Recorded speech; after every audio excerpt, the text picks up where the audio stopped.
हरे कृष्णा। मेरे YouTube channel Krishna की ओर पर आप सबका स्वागत है। आज हम कार्तिक मास के तीसरे अध्याय की कथा करेंगे। अगर आपको मेरी ये वीडियो अच्छी लगे तो चैनल को सब्सक्राइब कीजिएगा और वीडियो को लाइक और शेयर कीजिएगा। तो कथा शुरू करते हैं। बोलिए श्री कृष्ण भगवान की जय। कार्तिक मास की जय।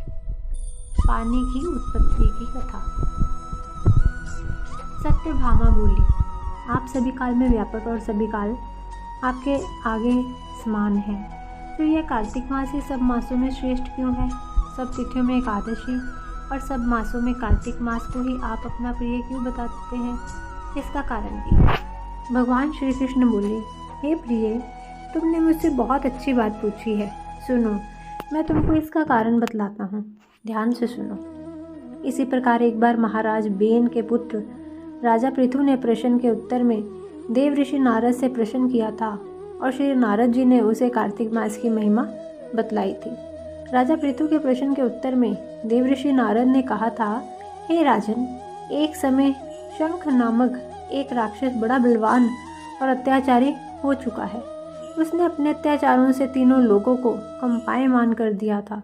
उस शंखासुर ने स्वर्ग में रहने वाले देवताओं को जीतकर इंद्र आदि 10 लोकपालों के अधिकारों को छीन लिया। उससे डरकर सभी देवता सुमेरु पर्वत की गुफाओं में कुटुंबियों के साथ बहुत दिनों तक छिपे रहे थे। वे सुमेरु पर्वत की गुफाओं में निश्चित होकर रहने लगा।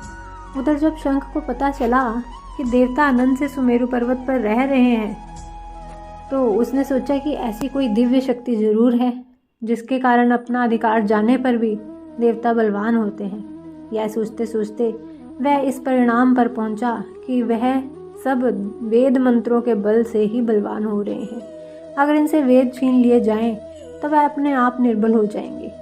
देव ऋषि नारद बोले, ऐसा सोचकर असुर शंख ने भगवान विष्णु को सोते हुए देखकर सत्यलोक में वेद चुराने के लिए पहुंचा। उसको आता देखकर भगवान विष्णु ने उसकी नियत जानकर उसके डर के मारे बीज मंत्रों के साथ समुद्र के जल में छिप गए। शंख भी वेद मंत्रों तथा बीज मंत्रों को ढूंढता हुआ समुद्र में प्रविष्ट हो गया, लेकिन ना तो उसको वेद मंत्र मिले ना ही बीज मंत्र ही।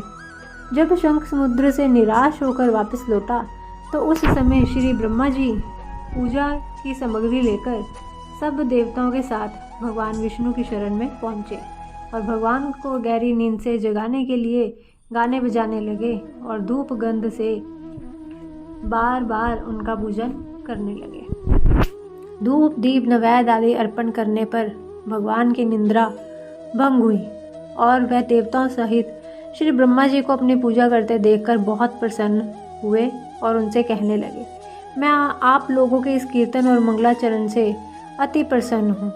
आप अपना अभीष्ट वर मांगिए, मैं अवश्य प्रदान करूँगा। जो मनुष्य अश्विन शुक्ल की एकादशी से देवोत्थानी एकादशी तक ब्रह्म मुहूर्त में उठकर मेरी अर्चना करेंगे, वे तुम्हारी तरह मेरे प्रसन्न होने के कारण सुख को प्राप्त होंगे। यह जो पाद, अर्घ्य, आचमन और जल आदि सामग्री आप मेरे लिए लाए हैं, वह अनंत गुणों वाली होकर आपका कल्याण करेगी। शंख जो वेद चुरा कर ले गया है, सब के सब समुद्र में ही है। मैं उस शंखासुर को मार कर ले आता हूँ। आज से मंत्र, बीज और वेदों के साथ चारों वेद प्रति वर्ष कार्तिक मास में जल में विश्राम किया करेंगे।